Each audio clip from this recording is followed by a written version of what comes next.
بسم الله الرحمن الرحيم يسبح لله ما في السماوات وما في الأرض له الملك وله الحمد وهو على كل شيء قدير هو الذي خلقكم فمنكم كافر ومنكم مؤمن والله بما تعملون بصير خلق السماوات والأرض بالحق وصوركم فأحسن صوركم وإليه المصير يعلم ما في السماوات والأرض ويعلم ما تسرون وما تعلنون والله عليم بذات الصدور ألم يأتكم نبأ الذين كفروا من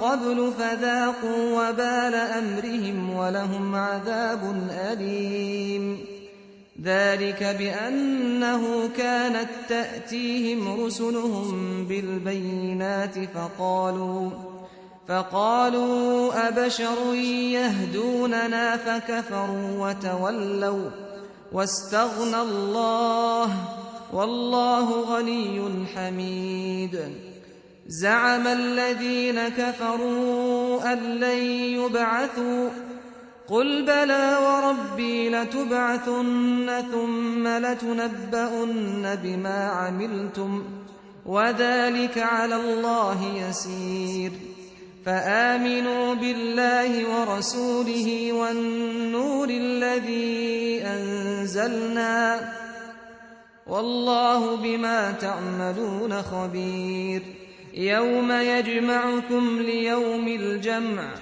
ذلك يوم التغابن ومن يؤمن بالله ويعمل صالحا يكفر عنه سيئاته ويدخله جنات تجري من تحتها الأنهار خالدين فيها أبدا ذلك الفوز العظيم والذين كفروا وكذبوا بآياتنا أولئك أصحاب النار خالدين فيها وبئس المصير ما أصاب من مصيبة إلا بإذن الله ومن يؤمن بالله يهد قلبه والله بكل شيء عليم وأطيعوا الله وأطيعوا الرسول فإن توليتم فإنما على رسولنا البلاغ المبين الله لا إله إلا هو وعلى الله فليتوكل المؤمنون يا أيها الذين آمنوا إن من أزواجكم وأولادكم عدوا لكم فاحذروهم وإن تعفوا وتصفحوا وتغفروا فإن الله غفور رحيم إنما أموالكم وأولادكم فتنة والله عنده أجر عظيم فاتقوا الله ما استطعتم واسمعوا وأطيعوا وأنفقوا خيرا لأنفسكم ومن يوق شح نفسه فأولئك هم المفلحون إن تقرضوا الله قرضا حسنا يضاعفه لكم ويغفر لكم والله شكور حليم عالم الغيب والشهادة العزيز الحكيم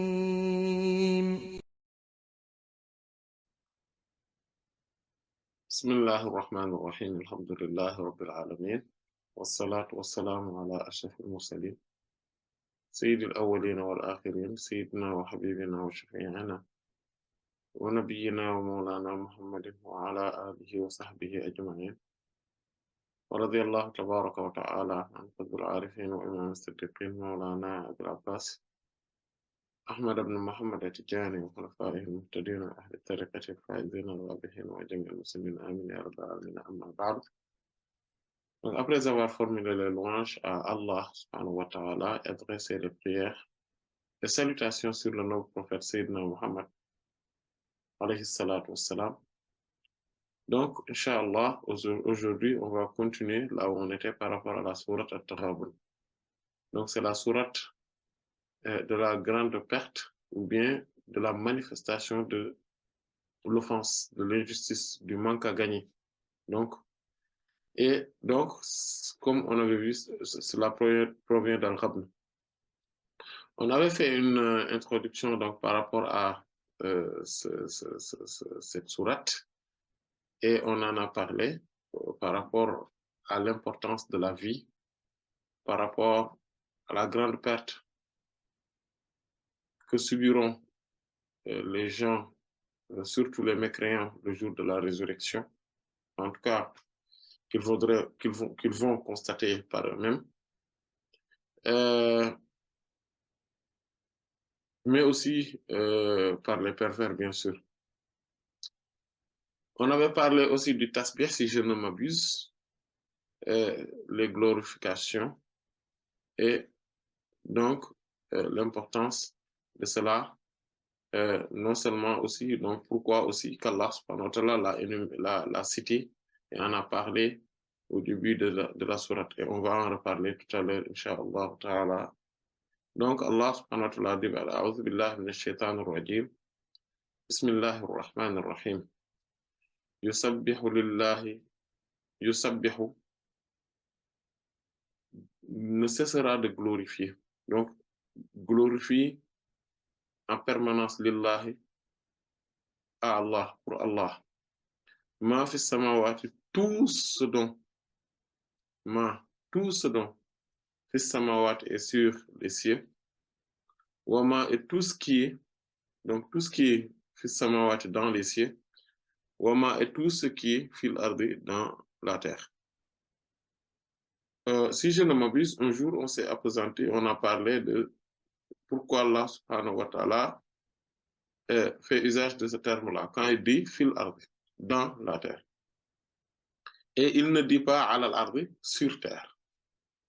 C'est parce que nous, on est dans la terre, on n'est pas sur terre, sur la terre. Non, on est dans la terre. On en avait parlé si je ne m'abuse. Pourquoi? Parce que tout simplement, la terre, l'atmosphère en fait partie. Donc au moment où l'atmosphère en fait partie, donc ce qui fait qu'on a le globe terrestre, donc nous, on est dans la terre, mais on n'est pas sur la terre. Et donc tout ce qui est dans les cieux et dans la terre ne cesse de glorifier Allah subhanahu wa ta'ala. L'eau, il lui appartient à lui seul. Al-Mulk, la royauté. Walahu, et lui appartient également à lui seul. Alhamd, les louanges. Wahuwa, et lui, Allah subhanahu wa ta'ala, qadirun, est capable. Qadirun, est compétent. Qadirun, est puissant ala kulli shay'in, sur toute chose. Donc, Allah subhanahu wa ta'ala est capable de toute chose. Il est compétent par rapport à toute chose, mais aussi, il a la puissance, l'hyperpuissance sur toute chose. Parmi les enseignements de ce signe coranique, il y a le fait que Allah subhanahu wa ta'ala est glorifié. Donc, yusabbihu lillahi. Allah est glorifié. Parmi donc les enseignements de ce signe aussi, c'est que cette glorification-là est permanente. Il n'y a pas d'interruption, de discontinuité par rapport à cette glorification. D'où Allah subhanahu wa ta'ala a fait usage du terme yusabbihu. ne cesse et ne cessera de glorifier Allah. Donc, c'est le présent continu. Donc, à chaque moment qu'on est dans un présent, le passé proche, c'était ce qui s'est réalisé, mais dans le futur proche aussi, c'est exactement ce qui se réalise. Et donc, on est dans un présent continu. Donc, yusabbihu lillah. Parmi ce qu'on peut tirer comme enseignement aussi, c'est qu'Allah subhanahu wa ta'ala s'est doté des plus beaux noms et des attributs les plus élevés.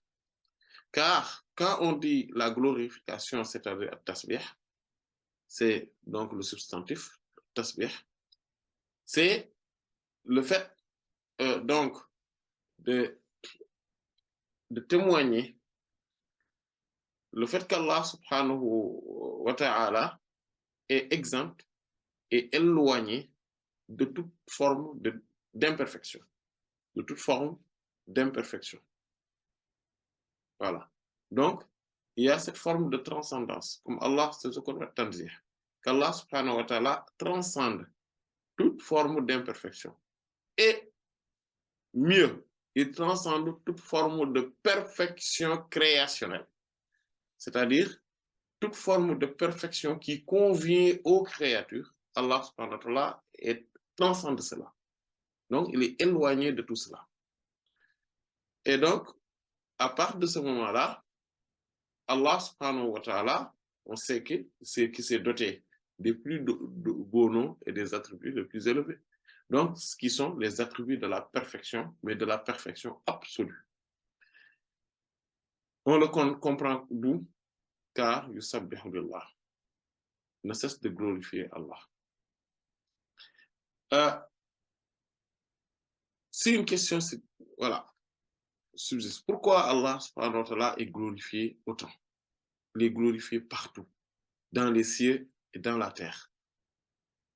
Tout ce qui est dans le globe terrestre, tout ce qui est dans les cieux, glorifie Allah subhanahu wa ta'ala et ne cesse de glorifier Allah. Pourquoi? Parce qu'il est digne d'être glorifié subhanahu wa ta'ala. Et que tout ce qui est dans les cieux et dans la terre, donc englobe l'univers. Car l'univers est composé de deux choses, les cieux et la terre. Et le ciel dans le sens global du terme, pas que les 7 cieux, mais les cieux dans le sens de l'univers. Donc, les galaxies et tout ce qui tourne autour.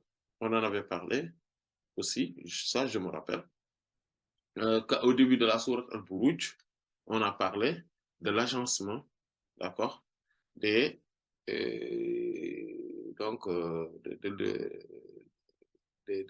planètes, des astres et dans l'univers. Voilà. Et aussi la composition de l'univers et après. Voilà. Et donc, dans le monde rationnel et suprarationnel. On a donc parlé de cela, donc ce n'est pas la peine qu'on y revienne. Et que tout cela, il n'y a aucune particule dans cet univers qui ne glorifie pas Allah subhanahu wa ta'ala. Et ça, on le tire sur le fait qu'Allah subhanahu wa ta'ala dit yusabbihu lillahi, et il dit ma fis samawati wa ma fil ardi. Tout ce don qui est dans les cieux et dans la terre. Donc, la traduction de ce qui est dans les cieux et sur terre, comme on le fait souvent dans les livres de traduction, etc., cette traduction-là n'est pas fidèle. Ok, n'est pas fidèle. C'est dans la terre, pas sur terre. Parce que les termes coraniques, les expressions coraniques sont d'une finesse exceptionnelle, extraordinaire. Parmi ce qu'on peut tirer comme enseignement, c'est que l'univers, le cosmos, est en vie. C'est-à-dire que le cosmos n'est pas inerte. Mais ce ne sont pas que des corps inertes, non. Ce sont des corps qui sont dotés d'une vie. Mais la vie dont s'est doté tout corps et toute particule dans l'univers est une vie relative, donc dont l'écrasante majorité des humains sont incapables de déceler.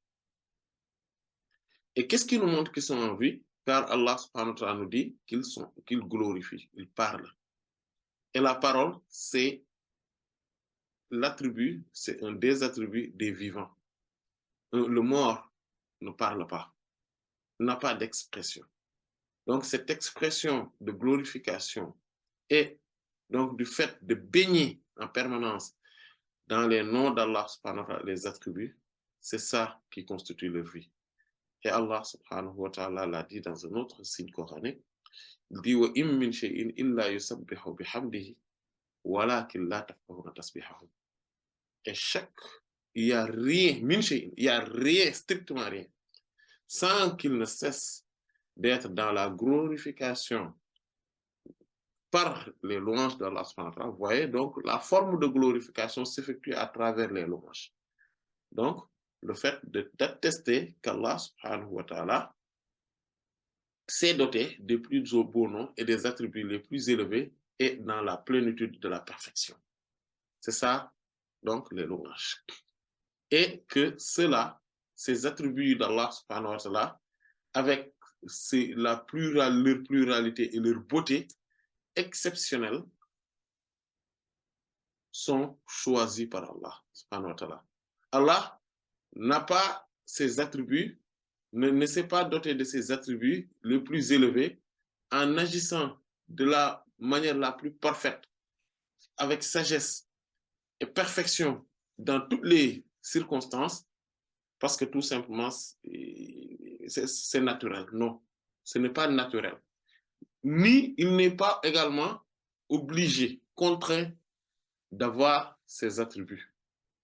Mais c'est par ses choix qu'il agit ainsi, qu'il est comme ça, subhanahu wa ta'ala. Et donc, ces attributs élevés dont il s'est doté depuis la prééternité et qu'il ne saurait être contraint d'être dans la perfection, a fortiori dans l'imperfection, cela revient à Allah et à Allah seulement, subhanahu wa ta'ala, et c'est par sa volonté, c'est par sa volition, c'est par choix. Donc, c'est pour cela qu'il peut être loué. Parce que quelqu'un qui n'a pas de choix sur ses qualités n'est pas loué. Il peut bénéficier d'éloges, mais pas de louanges. Et c'est là où il y a la différence entre les louanges et les éloges. Parce que les louanges, c'est par rapport à ce qu'on appelle al-jamilul ikhtiyari, donc la beauté ou la perfection choisie. Alors que les éloges peut être naturel. Par exemple, je peux faire les éloges donc, de l'eau. Je peux faire les éloges de l'or, du diamant, par sa beauté, etc. Voilà. Donc, je fais ces éloges. Mais je ne peux pas louer ou remercier le diamant parce qu'il est beau, parce qu'il est éclatant. Je ne peux pas faire ça. Voilà. Alors qu'Allah, on le loue, on le remercie, on est reconnaissant à travers lui. Pourquoi? Parce qu'il a choisi d'être bienfaisant, parce qu'il a choisi d'être clément, parce qu'il a choisi d'être pardonneur, parce qu'il a choisi. C'est de sa volonté. Et donc, qu'Allah subhanahu wa ta'ala, donc, on peut dire que tout dans l'univers, donc, est vivant. Pourquoi? Parce qu'ils sont en train de baigner en permanence dans l'océan, si on peut s'exprimer ainsi, dans l'océan des noms divins et des attributs élevés. À partir de ce moment-là, donc, ils vivent par Allah et pour Allah, dans Allah, selon Allah, en Allah, à travers Allah, et non par eux-mêmes. Donc, la vie se fait à travers et par Allah, pour Allah, en Allah, et selon Allah, subhanahu wa ta'ala. Voilà. Et quand on dit maintenant qu'ils vivent, cette vie-là se fait à travers, par, pour, etc., Allah, c'est-à-dire, on ne parle pas de l'essence divine, mais des noms et attributs. Donc, tout est manifestation de noms et attributs divins. Et à ce titre, il loue Allah. glorifie Allah subhanahu wa ta'ala. Voilà. Et que, donc, à travers cela, Allah subhanahu wa ta'ala est toujours glorifié et toujours loué. Voilà. Et tout est en vie. Mais nous, le commun ne connaît pas de quoi s'agit-il cette vie. En toute vérité, cette vie, c'est une vie de glorification, de louange à travers et par les noms et attributs divins. Subhanahu wa ta'ala. D'ailleurs, dans un autre signe coranique, Allah subhanahu wa ta'ala dit Kullun qad alima salatahu wa tasbiha. Chaque chose connaît salatahu, sa prière, wa tasbihahu, et ses glorifications. Dans un autre signe coranique, il dit Alam tara anna Allah yasjudu lahu ma fi samawati wa ma fi al-ard. Et il continue en donnant des précisions.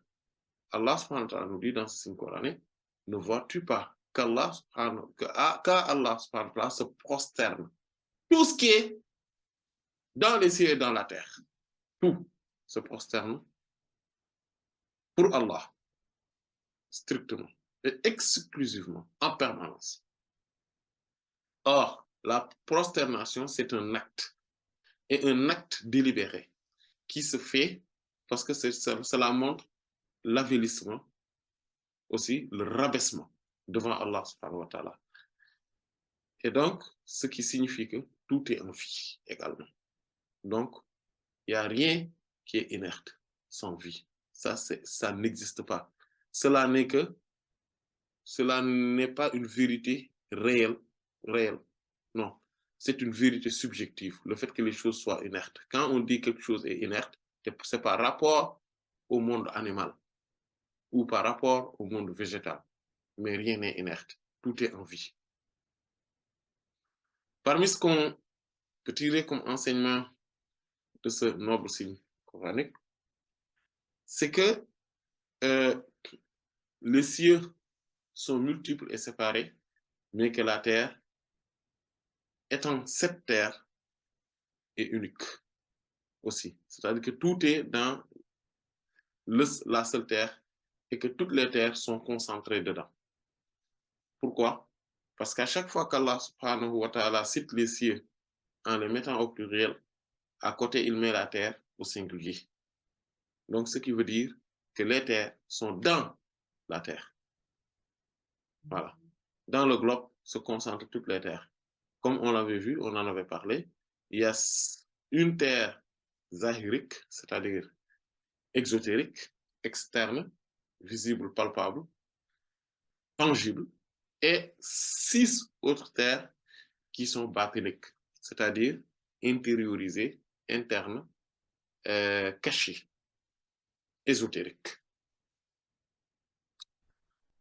Parmi ce on en avait parlé, si je ne m'abuse aussi, on avait parlé des 6 terres, des 6 autres terres. Parmi ce qu'on peut tirer aussi de ce signe coranique comme enseignement, il y a le fait qu'Allah subhanahu wa ta'ala dispose de la royauté. Car il dit le mulk, il lui appartient la royauté. Parmi ce qu'on tire comme enseignement de ce signe coranique, c'est que la royauté d'Allah subhanahu wa ta'ala est la seule qui existe.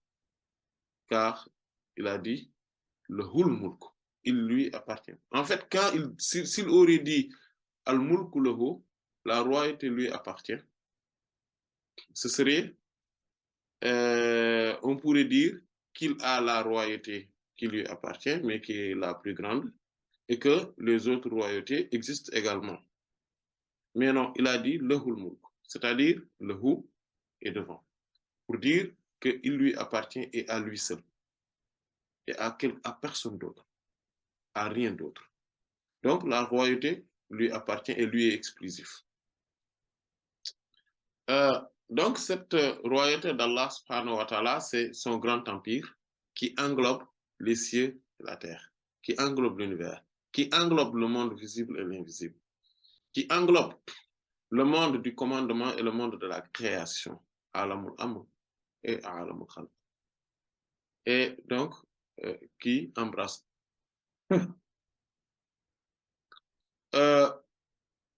Si une personne dit, mais alors, et les royaumes qu'on a là, qu'est-ce que c'est? Et les rois qu'on a? La réponse, c'est que leur royaume, non seulement est éphémère, mais c'est de la part d'Allah subhanahu wa ta'ala. Comme lui-même le dit dans un autre signe coranique, قُلِ اللَّهُمَّ مَالِكَ الْمُلْكِ تُؤْتِي الْمُلْكَ مَنْ تَشَاءُ وَتَنْزِعُ الْمُلْكَ مِمَّنْ تَشَاءُ وَتُعِزُّ مَنْ تَشَاءُ وَتُذِلُّ مَنْ تَشَاءُ jusqu'à la fin du signe. Allah subhanahu wa ta'ala dit, ô mon divin, détenteur des beaux noms et attributs élevés,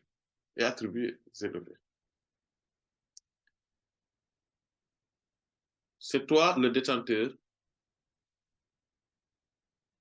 de la royauté. Tu donnes la royauté, donc le pouvoir, à qui tu veux.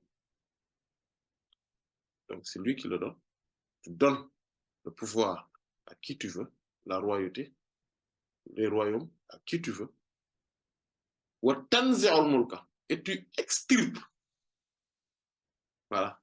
Nazar, c'est le fait d'arracher, extirper. Donc tu arraches le pouvoir de qui tu veux. Tu donnes la puissance à qui tu veux, toi, et tu avilis, tu rabaisses qui tu veux. Donc, jusqu'à la fin donc, de ce cycle coranique. Donc, ce qui montre que tout provient d'Allah subhanahu wa ta'ala. Donc, en réalité, l'être humain n'a pas de royauté. Donc, une question qui surgit, est-ce que donc l'être humain est détenteur de quoi que ce soit et propriétaire de quoi que ce soit? La réponse est non. Parce que tout ce dont l'être humain pense être détenteur, possesseur ou propriétaire, en réalité ne l'est pas. Supposons cette banque. Je pense être le propriétaire, le possesseur, le détenteur. C'est faux. Au moment, il y a quelques jours, ce n'était pas le mien.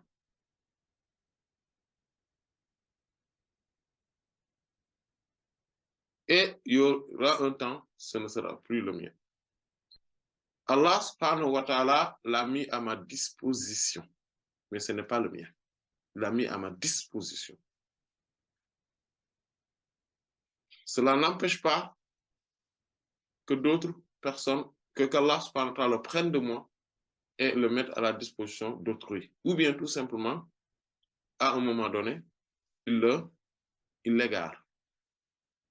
Quand il l'égarera, ou bien qu'il le détruise, je saurai que, cela ne m'appartient pas. Donc, quand on parle d'appartenance de propriétaire, oui, c'est juste subjectif et momentané. Non seulement c'est momentané, mais c'est aussi subjectif. Car je ne peux pas en faire usage comme je veux, comme pour tout le temps. Par exemple, cette bague-là, je ne peux l'utiliser que pour ces deux doigts-là. Ce doigt-là. Donc, comment il s'appelle encore le petit là? Celui-là. Hein? Ou l'autre, de l'autre côté.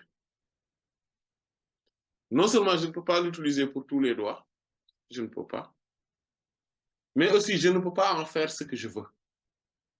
Il y a tellement de restrictions par rapport à cette bague que je ne peux pas le manger, par exemple.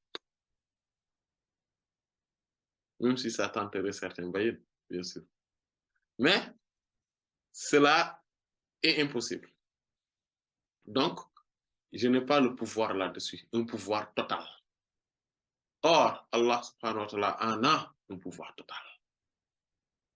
Donc, mon pouvoir, ma détention, ma possession de cette bague-là n'est que relative, n'est que subjective et n'est que, voilà, donc l'auriculaire, c'est ça qu'on l'a fait. Donc cette bague-là, voilà, ne peut être que dans l'auriculaire. Voilà. Parmi ce qu'on peut tirer comme enseignement donc de ce signe coranique, c'est qu'Allah subhanahu wa ta'ala et à lui seul appartient les louanges aussi. C'est pour cela que le terme subhana et le terme alhamdu, il n'y a que Allah qui peut se mettre dedans. Et même, tenez-vous bien, les autres noms divins ne sont pas effectivement valables pour les louanges. On ne dit pas Alhamdulillah Rahman, Alhamdulillah Malik, Alhamdulillah Qudus, non. On dit Alhamdulillah et c'est fini.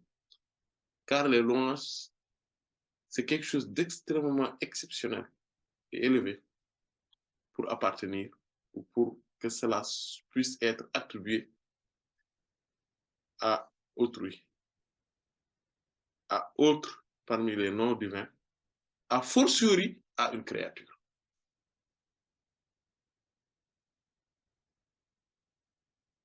Parmi ce qu'on pourrait tirer comme enseignement de ce signe coranique, c'est l'importance ou la grandeur de l'être humain auprès d'Allah subhanahu wa ta'ala. Pourquoi? Parce qu'Allah subhanahu wa ta'ala dispose à lui et à lui seul de la royauté dans les cieux et dans la terre, mais aussi des louanges. Or, s'agissant de la royauté, Allah subhanahu wa ta'ala a fait de l'être humain son vicaire, son lieutenant, son mandataire. Il l'a mandaté afin qu'il se préoccupe visiblement, en tout cas exotériquement, de cet univers, des cieux et de la terre. Et il a mis tout à sa disposition. Il lui a donné aussi la capacité d'inventer et la créativité. Il lui a donné la science qu'il faut pour se préoccuper et pour explorer l'univers et en tirer de profit le maximum possible. Il lui a tout donné.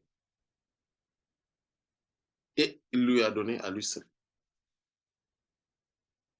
Parce que l'être humain a eu tout cela en tant que calife d'Allah subhanahu wa ta'ala. C'est-à-dire son mandataire. Mais aussi, les louanges, c'est Alhamdulillah. Allah subhanahu wa ta'ala non seulement nous a donné la facilité de pouvoir l'exprimer, Alhamdulillah, pour tous ses bienfaits, mais aussi il nous a donné, il a pris ce hamd-là, qui est la source des noms et attributs divins, y compris le grand nom suprême, et il en a tiré des noms qu'il a dotés au prophète Mohammed sallallahu alayhi wa sallam, qui est Ahmad et Mohammed, donc, parce que le radical de Mohammed et de Ahmad, c'est Hamd. Donc, tous les noms ou toutes les réalités du prophète Mohammed sallallahu alayhi wa sallam pourraient être subdivisées en deux, ou classifiées sur deux réalités. La réalité ahmedienne, donc en tant qu'Ahmad, et la réalité mohammedienne en tant que Mohammed sallallahu alayhi wa sallam. Et il les a tirés de Alhamd. C'est pour cela que Sayyidina Hassan Hassan ibn Sabit radiallahu anhu, le grand Sahaba radiallahu anhu, dans son poème dédié au prophète Mohammed sallallahu alayhi wa sallam, dans un de ses poèmes, a dit wa shaqqa lahu min ismihi li jullahu fazul arsh mahmoudun wa hadha Muhammad. Allah subhanahu wa ta'ala a pris pour radical ou a soutiré de son nom le nom du prophète Mohammed sallallahu alayhi wa sallam, mais afin qu'il le gratifie, afin qu'il le rende solennel et majestueux. Car le détenteur du trône, c'est-à-dire Allah subhanahu wa ta'ala, est Mahmoud, celui qui est loué à travers Alhamdulillah, quand on dit Alhamdulillah, et celui-là, mon suzerain dont je fais l'éloge, il se nomme Muhammad. Car Allah subhanahu wa ta'ala a pris de ces louanges-là, qui sont des louanges primordiales, originelles, sans début ni fin, donc, qui se sont réalisées, c'est-à-dire par l'essence divine, en l'essence divine, dans l'essence divine, sur l'essence divine, de la part de l'essence divine, vers l'essence divine, à travers l'essence divine et selon l'essence divine. Subhanahu wa ta'ala. Qu'Allah subhanahu wa ta'ala les a formulés dans la primordialité, dans l'antériorité absolue. Et ces louanges-là, vous voyez, les louanges d'Allah, subhanahu wa ta'ala, c'est ces louanges-là qu'il a formulées en une expression qui est Alhamdulillah. Allah. Et ces louanges-là, ce sont donc le point de départ de tout. Et n'a pas de début. Et c'est de ces louanges que sont surgis, que se sont manifestés la totalité des noms et attributs divins, y compris le grand nom suprême. Et cela va nous répondre à une question. Pourquoi voyons-nous que les animaux, la plupart des animaux, et surtout les bestiaux, les animaux les plus puissants, etc., tous ont la forme de Allah. Ils ont cette forme-là.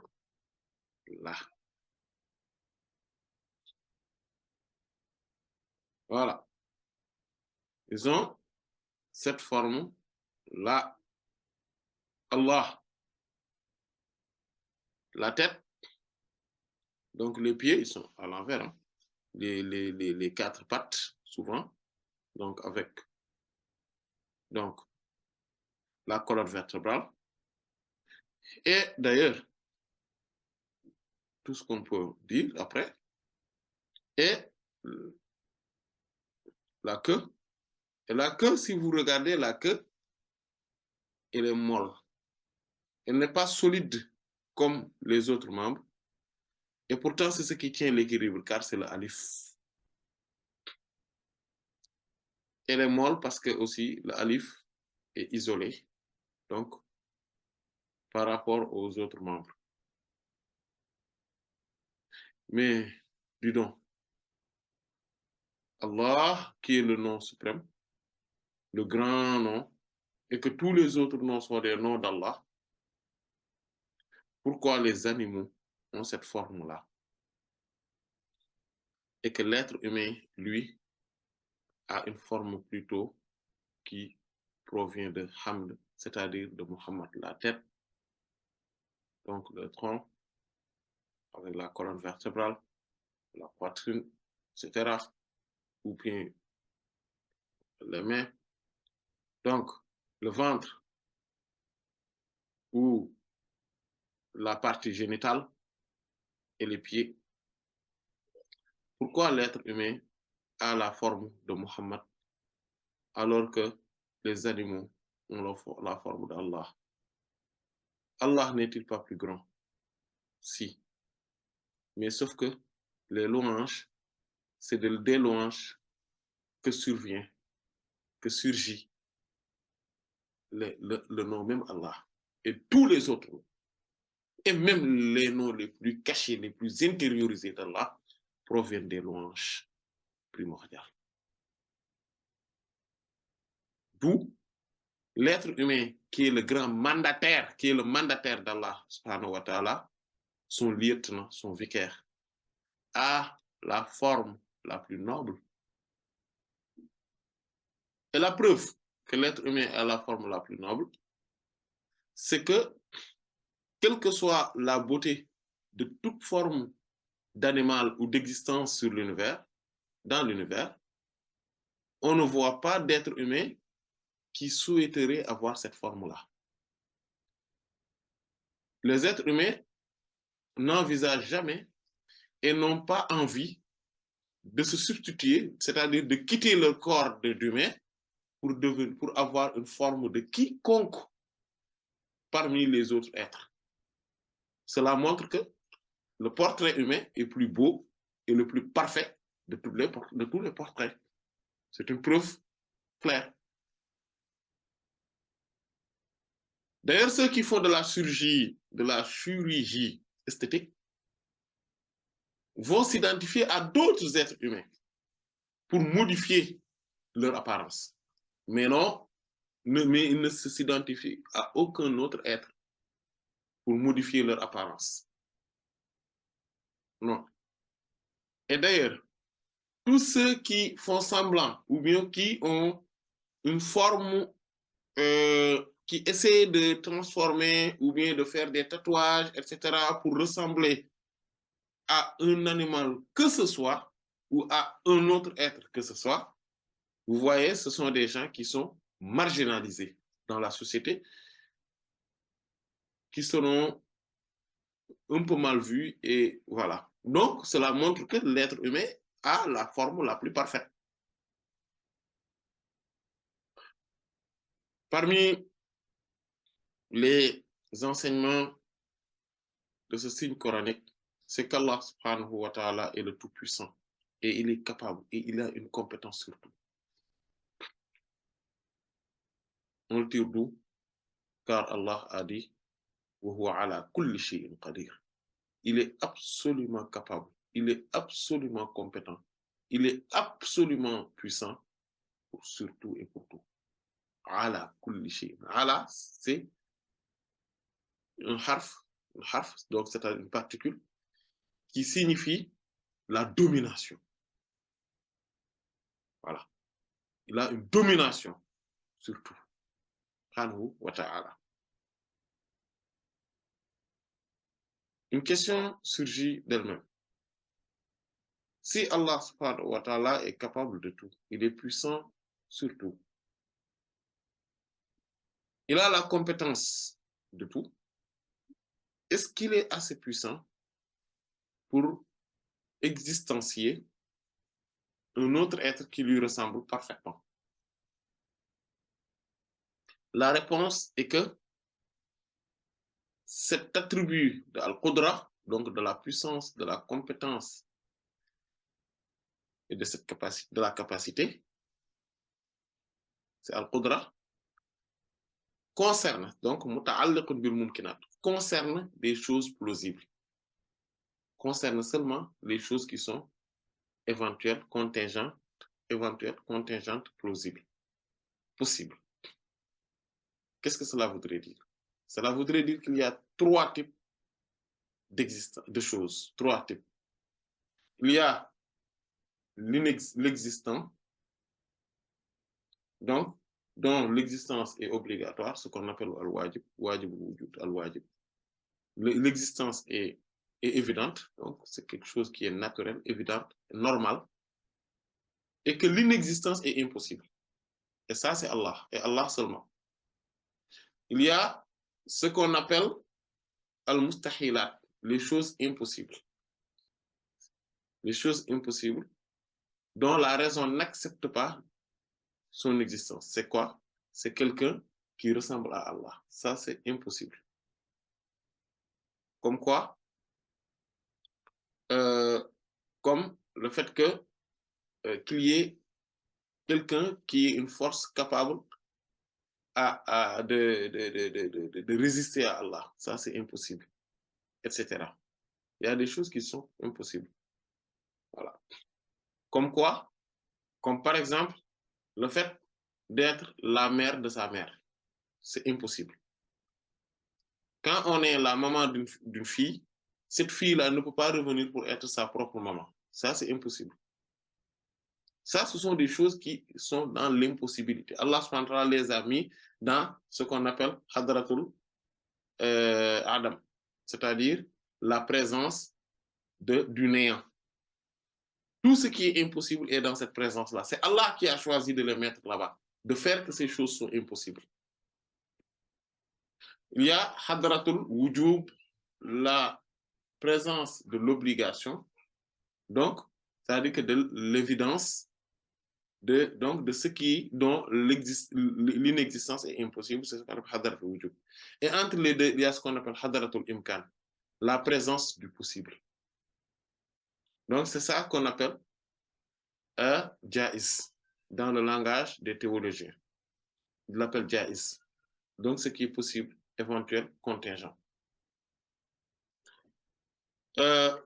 Donc, la puissance d'Allah, subhanahu wa ta'ala, et d'ailleurs la volonté, al-irada, la volonté d'Allah, s'attache aux choses qui sont contingentes, possibles, éventuelles. Et là, sa volonté et sa compétence, sa puissance s'attachent à ces choses-là et les identifie. Si la volonté identifie une chose, c'est la puissance qui l'exécute. Donc, quand la volonté d'Allah s'attache à quelque chose, la puissance, donc Al-Qudra, va l'exécuter. Et quand la volonté, donc, écarte une possibilité, la puissance s'attache sur cette chose-là en l'écartant également. Vous voyez? Voilà. Parce que, je vous donne juste un exemple. Mon visage. Vous voyez mon visage. Allah subhanahu wa ta'ala, donc mon visage, le fait que cela ait cette forme-là, ces caractéristiques-là, etc., il y avait des centaines et des centaines de millions, de milliards de possibilités que mon visage ne soit pas comme ça. Mais la volonté d'Allah s'est attachée à ce visage-là et l'a choisi parmi les milliards et des milliards et des milliards de possibilités. Et il a identifié celui-là seulement et il a écarté toutes les autres possibilités. Sa volonté s'y est attachée et sa hyperpuissance l'a exécutée.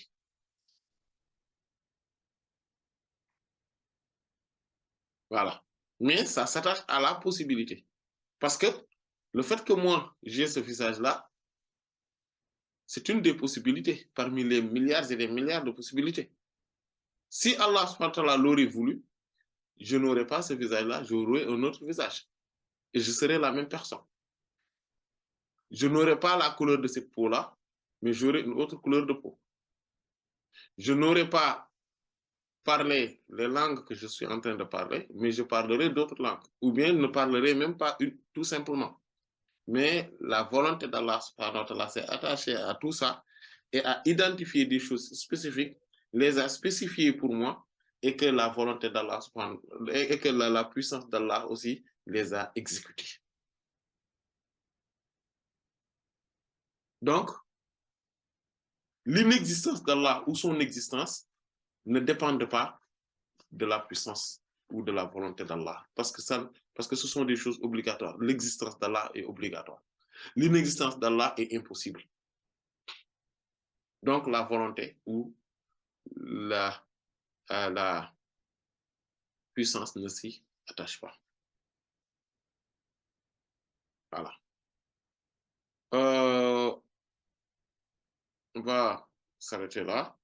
La prochaine fois, Inch'Allah, quand on viendra, comme ça, c'est le socle, hein, vous voyez, ce signe coranique, c'est le socle de toute la sourate. Donc, on n'aura pas besoin de s'arrêter afin que quand même qu'on puisse voir toute la sourate, Inch'Allah.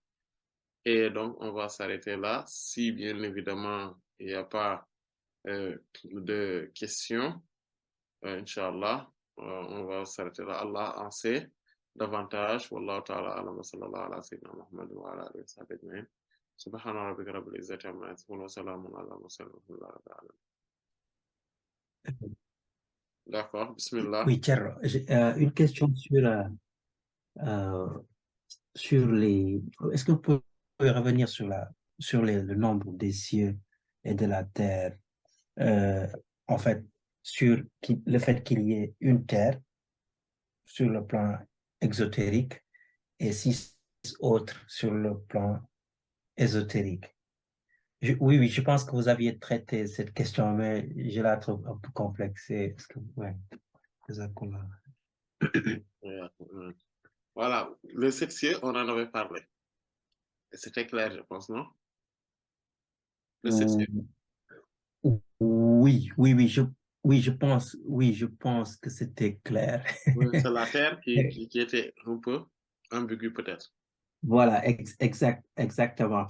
Parce que Ouais. ici Mhm, aussi, c'est vrai que parce que parfois j'ai entendu certains, euh, comment dire, certains savants ou en tout cas des gens qui, voilà, mhm, qui parlent eux, quand ils parlaient des cieux, ils mhm. disaient que, en fait, tout ce qu'on peut voir à partir de la Terre, donc éventuellement les autres planètes, etc., eux, ils ne les considéraient pas parmi les cieux. Moi, ici à Lausanne, dans la mosquée, j'ai très souvent entendu le cheikh raisonner comme ça, en fait.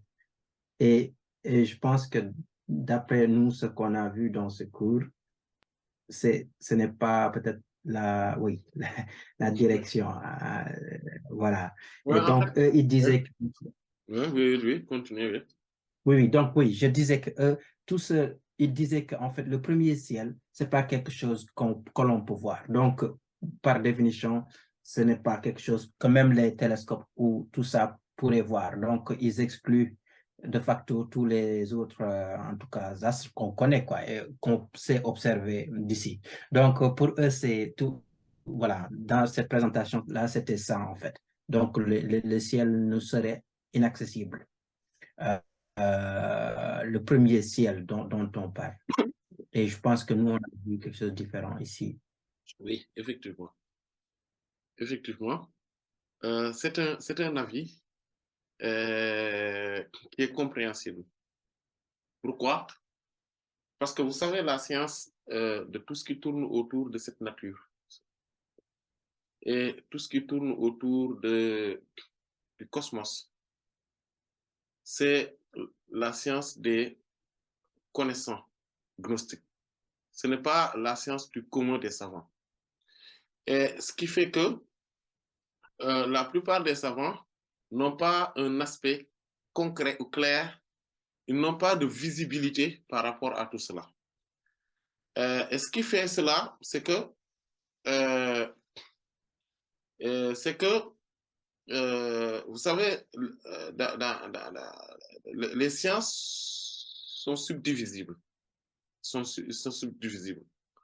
Même si c'est un seul point, sauf que c'est un point qui se subdivise en plusieurs formes. Si vous apprenez une forme de science, quelle que soit la science que vous apprenez par ailleurs, et que vous allez dans une autre école et vous apprenez une autre forme de science, il y aura toujours des analogies par rapport à ce que vous aviez déjà appris. Vous allez toujours avoir, ça, si vous faites attention, hein, je dis, vous allez voir des analogies par rapport aux réalités de ces sciences-là. Que ce soit de la littérature, la grammaire, par exemple, la grammaire, la conjugaison de l'orthographe, et vous venez dans les sciences physiques, etc., vous pouvez avoir des corrélations, des similitudes de ce qu'on appelle, c'est pour ça qu'on parle d'analogie. Euh, et pour n'importe quelle science, d'accord? Ce qui fait que euh, quand les sciences s'imbriquent, c'est ça qui s'imbrique,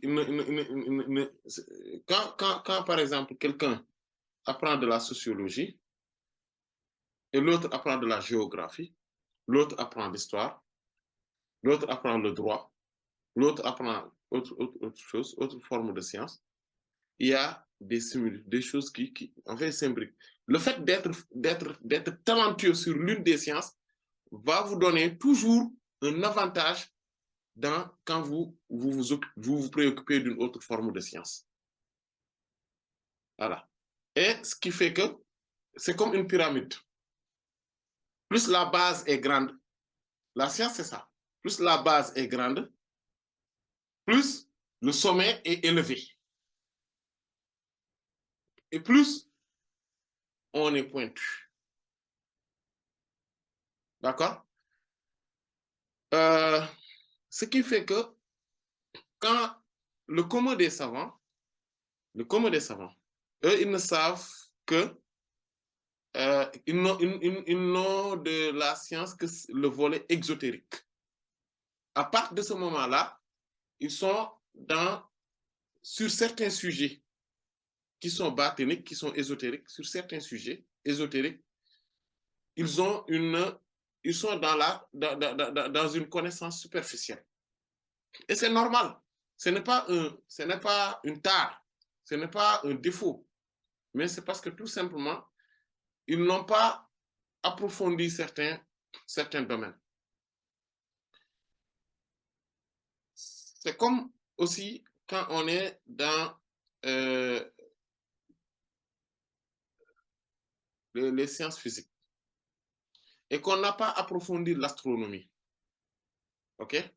Ou bien qu'on est dans les sciences de la vie de la Terre, donc les sciences naturelles, et qu'on n'a pas approfondi, par exemple, les sciences physiques et l'astronomie. À partir de ce moment-là, il y aura des détails quand on dépasse l'atmosphère, il y aura tellement de détails qui vont vous échapper que c'est normal que cela arrive. Donc, c'est juste pour dire que il faudrait, ce n'est pas pour mépriser ou pour minimiser la science donc des autres, c'est pas ça, mais c'est juste que c'est une réalité. C'est-à-dire que il y a une partie de ces sciences-là qui sont pourtant coraniques, que Allah subhanahu wa ta'ala a bien précisé, c'est des choses qui sont coraniques, et qui sont d'ordre ésotérique et spirituel. Parce que tout ce qui est ésotérique est mentionné dans le Coran également. Mais ce que les connaissants gnostiques, eux, le voient, ce qu'on appelle les arifs. Les arifs. Voilà, un arif billah, lui, il l'aperçoit, il le connaît. C'est pour cela que les connaissants gnostiques s'attachent au Coran. Et ils sont éperdument amoureux du Coran. Ils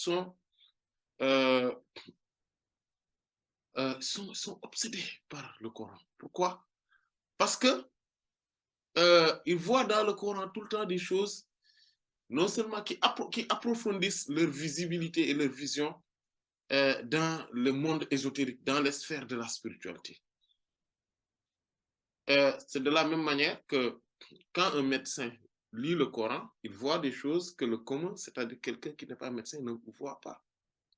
Il voit des subtilités. Quand un géographe regarde le Coran, il voit des subtilités que quelqu'un qui ne l'est pas ne voit pas. Un sociologue, un psychologue, quand il regarde le Coran, il le lit, il va voir des choses que quelqu'un d'autre ne voit pas. Pourquoi? Parce que le Coran est la matrice des sciences.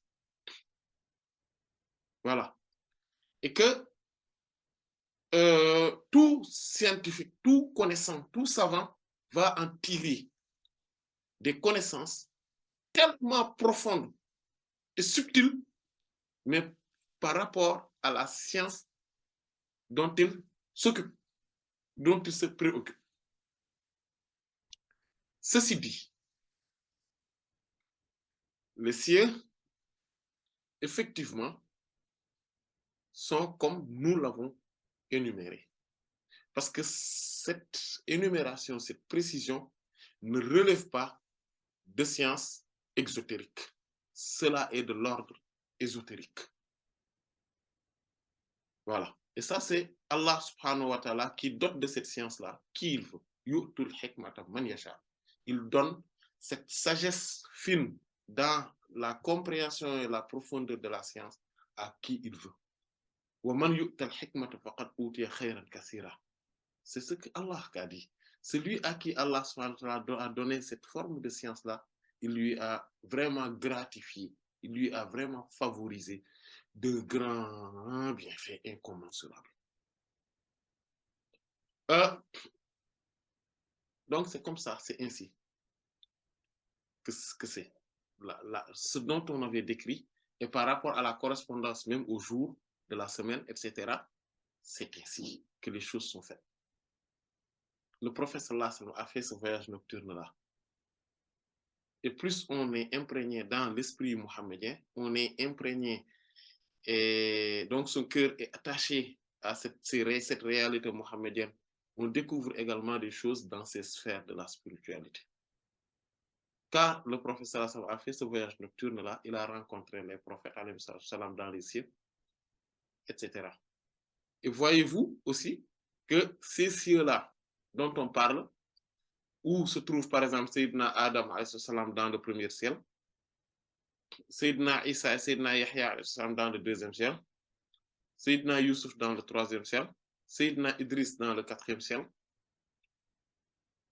Sayyidina Haroun dans le cinquième ciel, Sayyidina Moussa dans le sixième ciel et Sayyidina Ibrahim alayhi salam dans le septième ciel.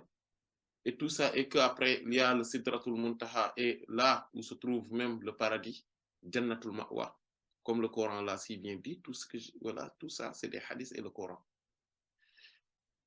Ces cieux-là sont batiniques, sont ésotériques.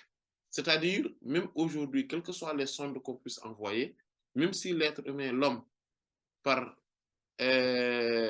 si on peut s'exprimer ainsi, la magie des sciences, de la technologie, et donc arrive à aller dans ces environnements là-bas, là où se trouvent les planètes qu'on avait citées, ils ne découvriront pas, ils ne verront pas le véritable ciel, parce que c'est batinique. Là où se trouve Sayyidina Adam alayhi salam, il faut comprendre le fait que le ciel, quand on dit que la lune se trouve au premier ciel, cela ne signifie pas que la lune en soi est le premier ciel. Non. La lune se trouve dans cet environnement du premier ciel. Et que c'est un astre, tout simplement.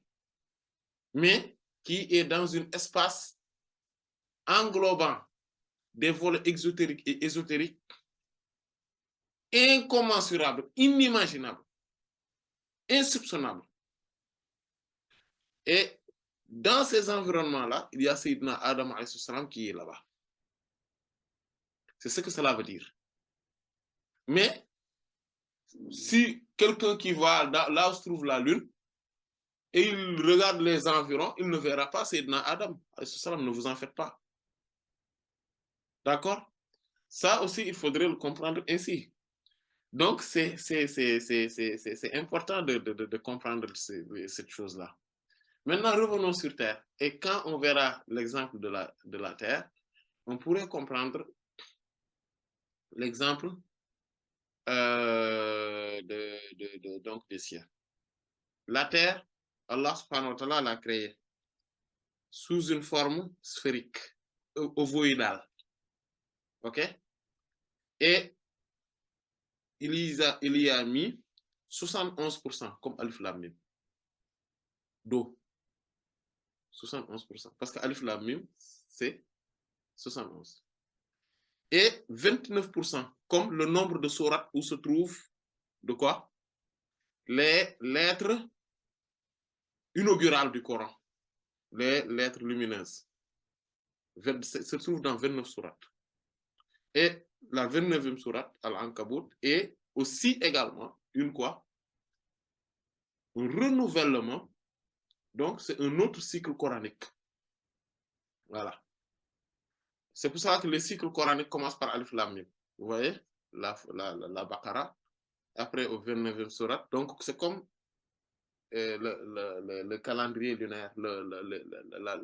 Voilà. En 29 jours, après 29 jours, il y a une autre lune, un cycle lunaire qui recommence. D'accord? OK? C'est comme ça aussi. Voilà. Et que, donc, ces 29 là, donc, la Terre a été créée ainsi. Et la Terre est l'origine même de cet univers. Quand il y avait eu le Big Bang, la Terre, c'est la première chose qui s'est isolée.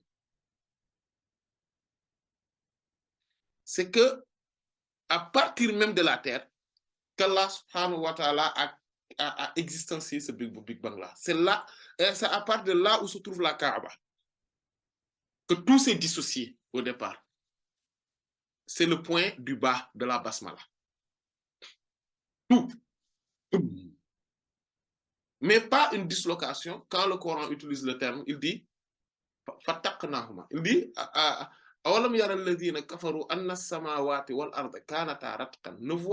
les mécréants ne voient-ils pas que les cieux et la terre était un bloc. Il dit فَفَتَقْنَاهُمَا et nous les avons séparés. Donc, nous les avons disloqués, séparés. Et cette séparation-là cette expression est plus parfaite et convient le plus à la réalité que l'expression du chaos ou du Big Bang. Parce que quand il y a un chaos, c'est quoi? Il y a ou ce qu'on appelle explosion. Eux, les scientifiques utilisent le mot explosion. Mais c'est un terme qui ne convient pas à cette réalité-là. Parce que quand il y a une explosion, il y a un chaos. Et rien n'est agencé. Tout se fait dans un désordre total. Alors que lorsqu'il a utilisé le terme disloqué, séparé, c'est parce que les choses se sont faites dans un ordre précis. C'est important ça. Le terme coranique est plus approprié à la réalité des choses. Ce n'est pas une explosion ou le chaos que les choses se sont faites par hasard comme ça et que la Terre s'est établie par hasard comme ça, le Soleil, etc., la Lune. Non, non, non, non, non. Et la Lune provient du Soleil. C'est quand il y avait cette séparation-là, qu'on appelle explosion dans le monde scientifique, que il y a la poussière donc de la Terre qui s'est soulevée et qui s'est formée en Lune et qui s'est mis en orbite par rapport à la Terre. OK?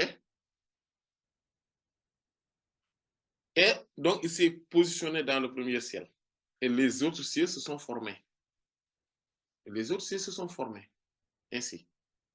Mais et la Terre continue à se perfectionner, à se former. Allah subhanahu wa ta'ala a fait cela et l'a manifesté dans un temps, dans ce qu'on appelle l'espace-temps. Ce n'est pas dans un seul moment, c'est dans l'espace-temps qu'il l'a mis. Et donc, c'est dans une continuité dans la formation.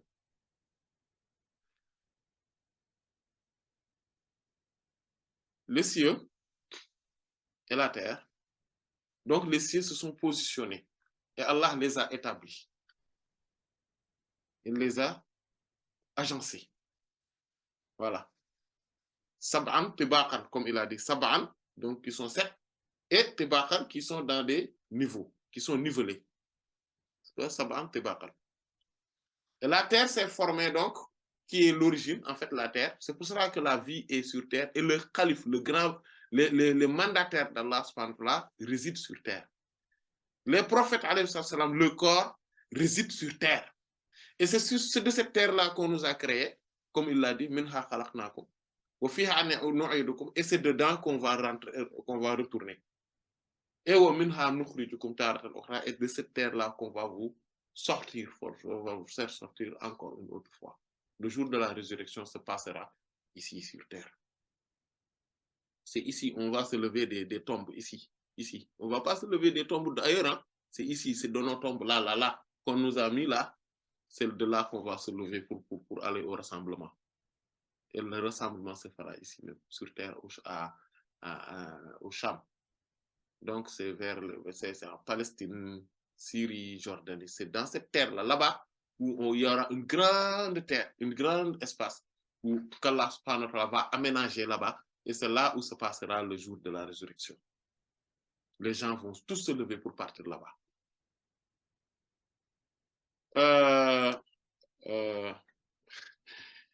Qu'Allah nous donne le salut ce jour-là. Amen. Et donc, cette terre, Allah subhanahu wa ta'ala, comme il l'a créé avec beaucoup d'aspects exotériques, donc de bienfaisance, mais aussi, il l'a créé avec un aspect ésotérique. Et c'est cet aspect ésotérique-là qui fait que la terre est unique, elle est là. Et les cieux aussi, tous sont dans un autre bloc, quand il y avait la dislocation au départ. Donc les cieux sont 7 et la terre aussi, tout en étant 1 et 7. Donc c'est ce qu'on pourrait dire le tout en 1, ou le 7 en 1. Là-bas, donc, c'est les 7 qui se sont agencés. Et ici, on a le 7 en 1. Et ici, sur cette terre-là, tout le monde cohabitait auparavant. Toutes les terres étaient ici sur cette terre-là. Et Sayyidina Adam alayhi salatu salam a été créé par les différentes terres qui sont là. C'est par ces différentes terres-là qu'Allah subhanahu wa ta'ala a créé Sayyidina Adam alayhi salam, et il a différencié aussi le nombre de il a différencié aussi le nombre de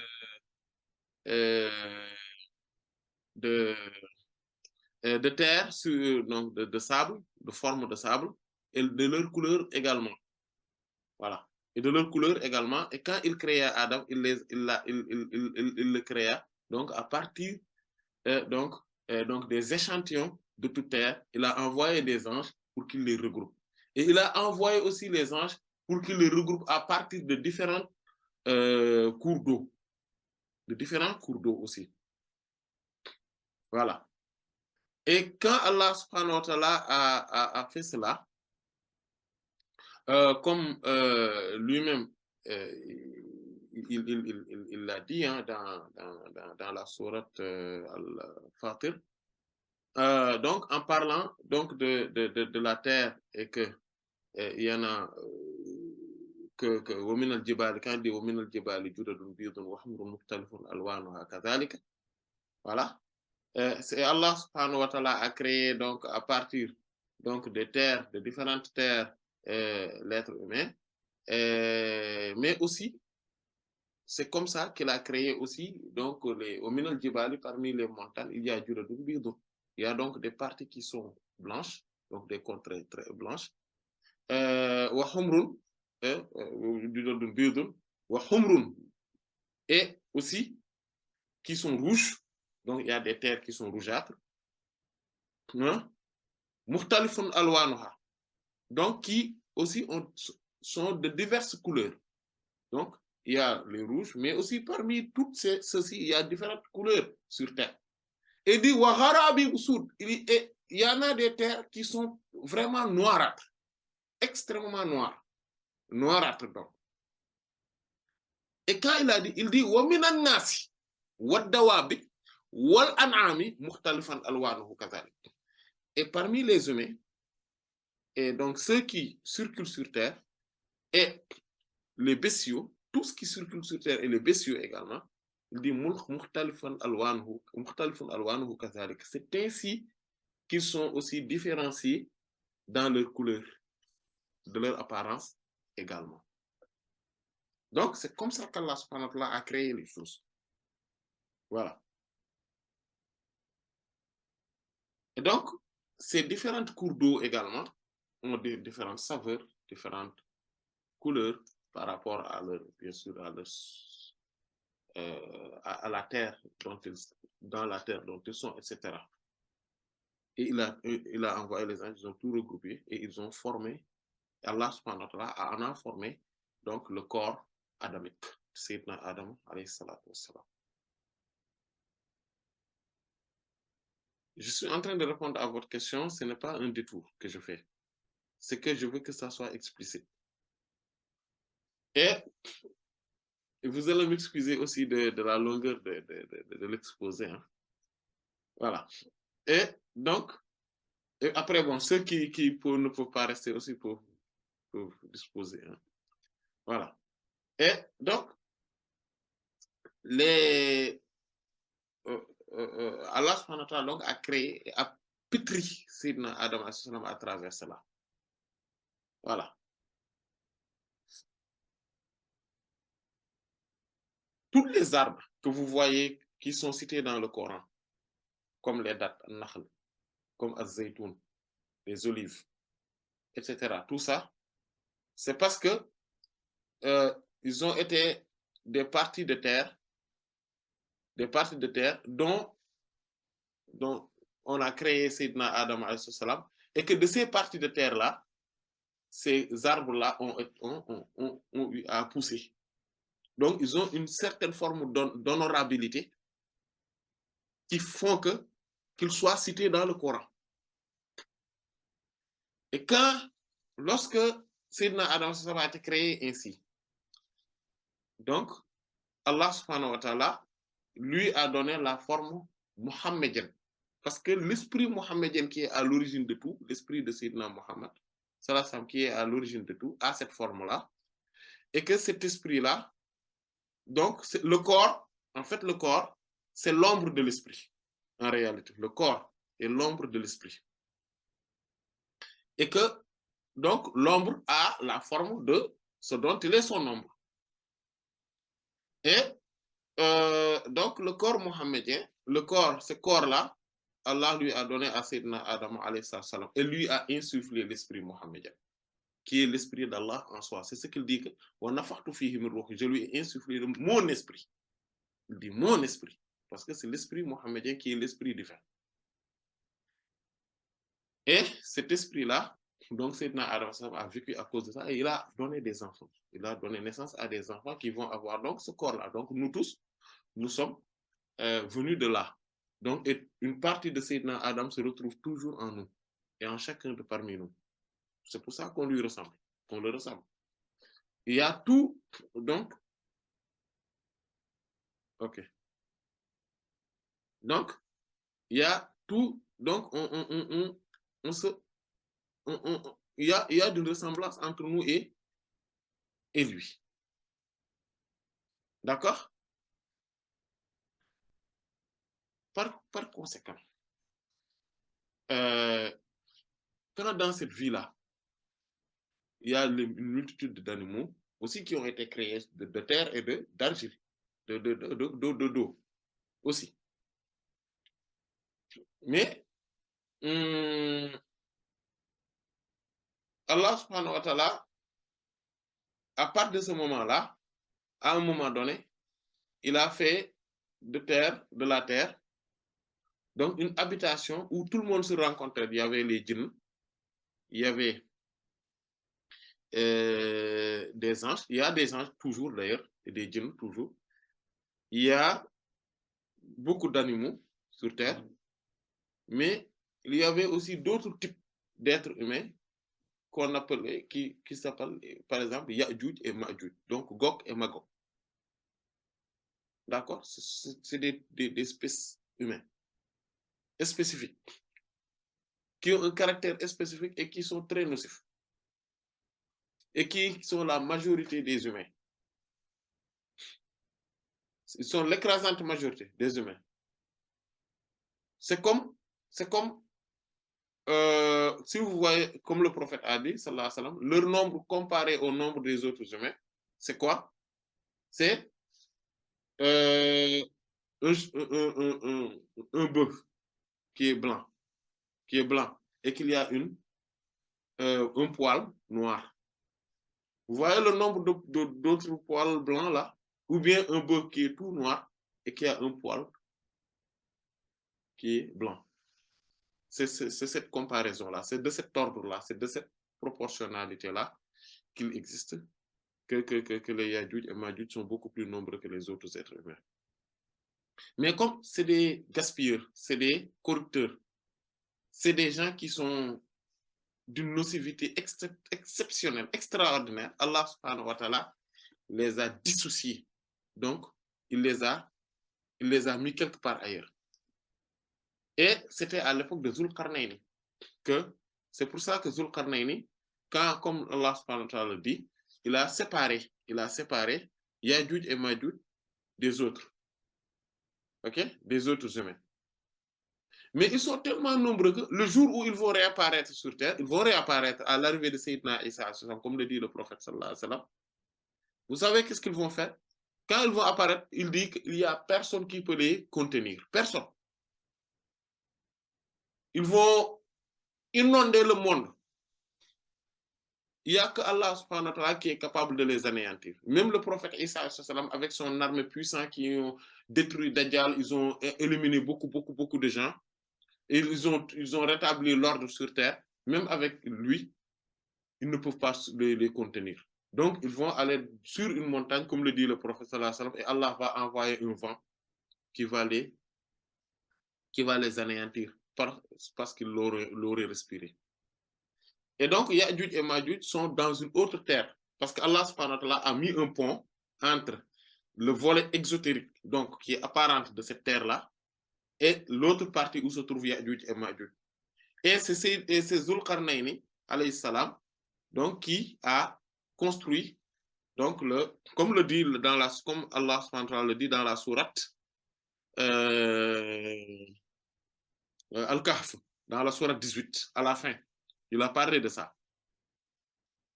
Allah subhanahu wa ta'ala a parlé aussi d'une autre terre où il y a des gens qui s'y trouvent. C'est Matla al-Shams. C'est là où le soleil se couche. C'est-à-dire le coucher du soleil. Le lever du soleil. Matla al-Shams. Là où se lève le soleil. D'accord? Et il y a des gens qui sont là-bas. D'autres formes d'humains. Zulqarnain est parti là-bas. Il les a rencontrés. Mais c'est un monde ésotérique par rapport à nous. Il y a une autre terre dans cette terre-là, mais parce que Allah a mis des barrages ésotériques, des barrages qui sont batiniques, en fait, qui ne sont pas palpables, qui ne sont pas touchables, qu'on ne voit pas, mais qui existent. Pas de notre côté, mais de leur côté à eux. Eux, de leur côté, ils voient le barrage. Et ils voudraient bien venir ici nous rencontrer. Parce que ici, c'est plus noble. Mais eux, ils restent là-bas dans l'autre volet de la terre. Et Allah subhanahu wa ta'ala a dit également dans le Coran qu'il y a Maghrib al-Shams, là où se couche le soleil, et il dit Taghrubu ala aynin hami'a. Le soleil se couche tout le temps dans une source d'eau bouillante et qui a de la boue. Et ça, cette expression coranique nous montre que ce lieu-là est ésotérique. Comment cela nous le montre? Parce que exotériquement, de manière en tout cas apparente, le soleil n'a pas de lieu où il est en train de se coucher. En fait, c'est la Terre qui tourne autour du soleil. Le soleil n'a pas de lieu où, spécifiquement, chaque jour, il se couche. Et le soleil ne se couche jamais partout dans le monde. Parce que quand le soleil se couche ici, c'est parce qu'il est en train d'apparaître quelque part ailleurs. Mais c'est que c'est un lieu ésotérique qui est sur Terre, où Allah subhanahu wa ta'ala a isolé certaines formes, certaines créatures qui sont du genre humain, mais d'autres créatures, d'autres formes de créatures, qui ne nous ressemblent pas exactement. Et pour prendre, je donne l'exemple, je peux donner l'exemple de l'Australie. Vous voyez l'Australie, comment elle est? On y trouve des types d'animaux qui n'existent dans aucun autre continent. Je ne sais pas si vous regardez. Les koalas, les kangourous, il y a d'autres types d'animaux aussi qui ressemblent pourtant à nos animaux là, mais qui ont des formes, leur tête a une forme qui ne ressemble à aucune autre. Il y a aussi al-hada'a, donc un oiseau qui est rare, qui n'existe pas, qui n'existe dans aucun autre continent, mais qui existe en Australie, etc. Donc tout ça, donc ça montre qu'il y a, voilà, donc Allah nous montre ça pour nous montrer qu'il peut isoler aussi des formes d'humains quelque part ailleurs qui n'existent pas, que nous n'avons pas de contact par rapport avec eux. Pas de notre côté, mais de leur côté. Et il y a aussi une autre terre où se trouvent les djinns. Vous savez, à l'époque de Sayyidina Sulayman, alayhi salatu wassalam, les djinns et les humains se voyaient tout le temps. Comme nous, on se voit là, on rencontre le chien, le chat, tout ça, et on se rencontre dans un même lieu. Les djinns et les humains se rencontraient aussi à l'époque de Sayyidina Sulayman, mais ça, c'était spécifique à son époque. Avant lui, ça n'existait pas, et après lui, ça n'existera pas. C'est pour cela que dans son armée, il y avait les djinns, les humains, les oiseaux, etc. Comme l'a dit le Coran. Tout ce que je suis en train de dire là, même si c'est quelque chose qui pourrait être relativement nouvelle donc, par rapport à vos oreilles, d'accord? Mais c'est le Coran. C'est le hadith aussi. Sayyidina Abu Hurairah nous raconte que le prophète sallallahu alayhi wa sallam a dit dans un hadith, d'ailleurs c'est dans le Sahih de l'imam al-Bukhari, Sahih imam Muslim, le prophète dit, sallallahu alayhi wa sallam, hier quand je priais dans la mosquée, il y avait un djinn qui est venu qui voulait me perturber. Je l'ai attrapé, je l'ai attaché dans l'un des piliers de la mosquée. Il dit, mais je me suis rappelé de l'invocation de mon frère Sulayman alayhi salam, qui demandait qu'Allah lui donne un pouvoir que personne n'aura plus après lui. Je me suis rappelé de cette invocation-là, je l'ai laissé partir. Sinon, j'allais le laisser ici jusqu'à ce que tout le monde vienne pour pouvoir le voir. Vous savez pourquoi il a dit ça? Parce qu'il sait qu'à l'époque de Sayyidina Sulayman, les djinns et les humains se voyaient. Et il ne veut pas que cela se reproduise, donc l'invocation là-bas serait remise en cause. Mais quand Sayyidina Sulayman est rappelé à Dieu, Allah subhanahu wa ta'ala a remis cette barrage-là, ce barrage ésotérique qui fait que les djinns ne sont pas de notre monde. Quand ils veulent venir dans notre monde, il faudrait qu'ils se métamorphosent. Et à partir de ce moment-là, ils encourent tous les risques parce que les êtres humains sont plus forts qu'eux. Donc, ils sont dans leur terre aussi. Et il y a une autre terre qui est une terre qu'Allah a créée, mais c'est ésotérique, en l'être humain. C'est ce qu'on appelle la terre de Simsima, Ardu de Simsima. Et c'est avec cette terre-là que le Jabal Qaf, la montagne de Qaf, est constituée. Et c'est le monde imaginal. Alamul Khayal, le monde imaginal. Voilà. C'est là où toutes les choses abstraites ont une forme concrète. Comme, c'est pour ça que le professeur Sam nous dit que le jour de vendredi viendra le jour de la résurrection avec une forme d'une belle femme, sous une forme d'une belle femme. Et quand aussi le professeur sallam nous dit que quand quelqu'un fait la prière, que la mort viendra le jour de la résurrection comme sous une forme de bélier, un bélier. Ok, blanc, doux, etc. Voilà.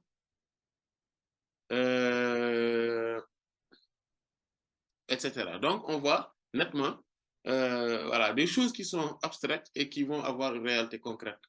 Comme par exemple, on va peser, on pourrait peser par exemple les actes. Vous voyez les actes, les œuvres sont des phénomènes caractériels. Ce ne sont pas, une œuvre ne se touche pas, ne se palpe pas, ne se voit pas. Mais le jour de la résurrection, ils auront des formes réelles.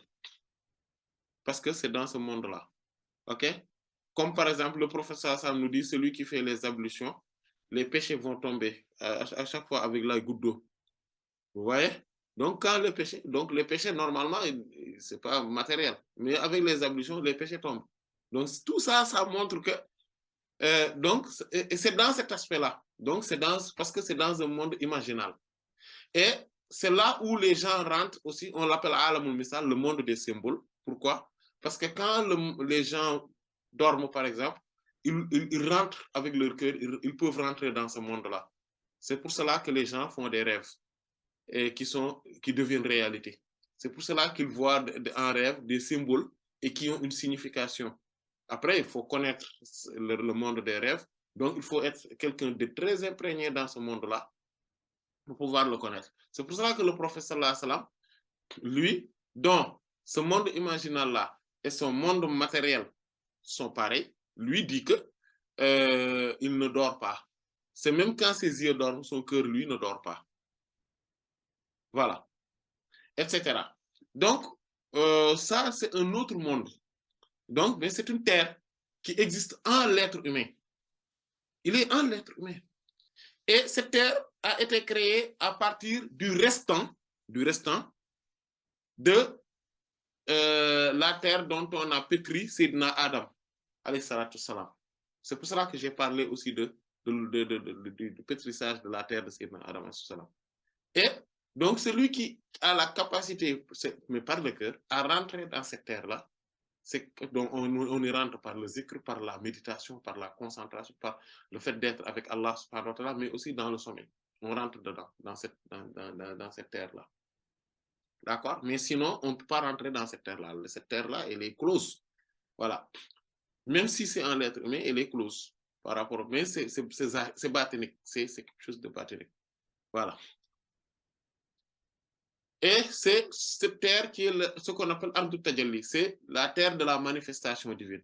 Tout ce qui est impossible dans le monde matériel, Allah subhanahu wa ta'ala, c'est parce qu'il se rencontre avec les créatures, il se rencontre avec l'être humain là-bas, et ce qui fait que les choses deviennent possibles. Par exemple, quand on dit quand Allah subhanahu wa ta'ala dit qu'il parle de sa main, Allah subhanahu wa ta'ala, c'est impossible qu'il y ait une main. Pourquoi? Parce que c'est impossible qu'il y ait un corps physique. Donc, une main est membre de son corps.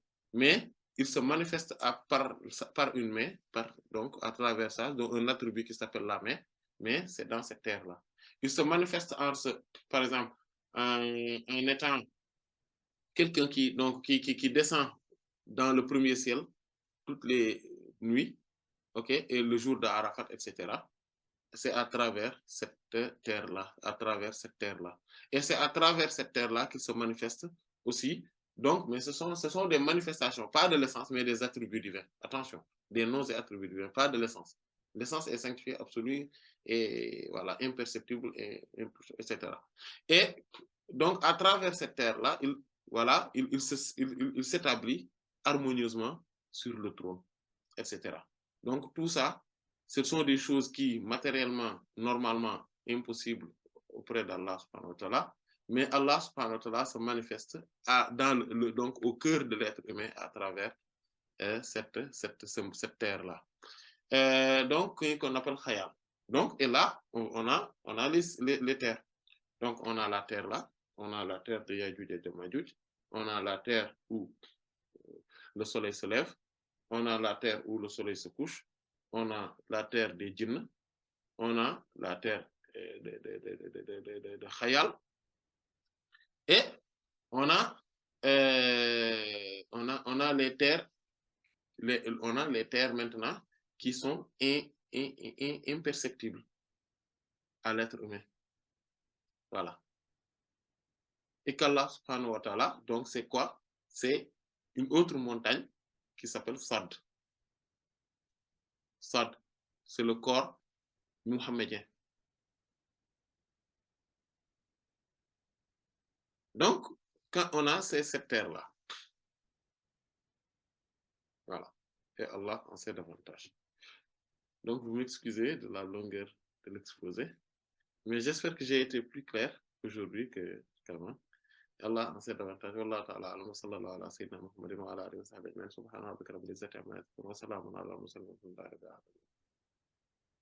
بسم الله الرحمن الرحيم يسبح لله ما في السماوات وما في الأرض له الملك وله الحمد وهو على كل شيء قدير هو الذي خلقكم فمنكم كافر ومنكم مؤمن والله بما تعملون بصير خلق السماوات والأرض بالحق وصوركم فأحسن صوركم وإليه المصير يعلم ما في السماوات والأرض ويعلم ما تسرون وما تعلنون والله عليم بذات الصدور ألم يأتكم نبأ الذين كفروا من قبل فذاقوا وبال أمرهم ولهم عذاب أليم ذلك بأنه كانت تأتيهم رسلهم بالبينات فقالوا أبشر يهدوننا فكفروا وتولوا واستغنى الله والله غني حميد. زعم الذين كفروا أن لن يبعثوا قل بلى وربي لتبعثن ثم لتنبؤن بما عملتم وذلك على الله يسير. فآمنوا بالله ورسوله والنور الذي أنزلنا والله بما تعملون خبير. يوم يجمعكم ليوم الجمع ذلك يوم التغابن ومن يؤمن بالله ويعمل صالحا يكفر عنه سيئاته ويدخله جنات تجري من تحتها الأنهار خالدين فيها أبدا ذلك الفوز العظيم. والذين كفروا وكذبوا بآياتنا أولئك أصحاب النار خالدين فيها وبئس المصير. ما أصاب من مصيبة إلا بإذن الله ومن يؤمن بالله يهد قلبه والله بكل شيء عليم. وأطيعوا الله وأطيعوا الرسول فإن توليتم فإنما على رسولنا البلاغ المبين. الله لا إله إلا هو وعلى الله فليتوكل المؤمنون. يا أيها الذين آمنوا إن من أزواجكم وأولادكم عدوا لكم فاحذروهم وإن تعفوا وتصفحوا وتغفروا فإن الله غفور رحيم. إنما أموالكم وأولادكم فتنة والله عنده أجر عظيم. فاتقوا الله ما استطعتم واسمعوا وأطيعوا وأنفقوا خيرا لأنفسكم ومن يوق شح نفسه فأولئك هم المفلحون. إن تقرضوا الله قرضا حسنا يضاعفه لكم ويغفر لكم والله شكور حليم. عالم الغيب والشهادة العزيز الحكيم.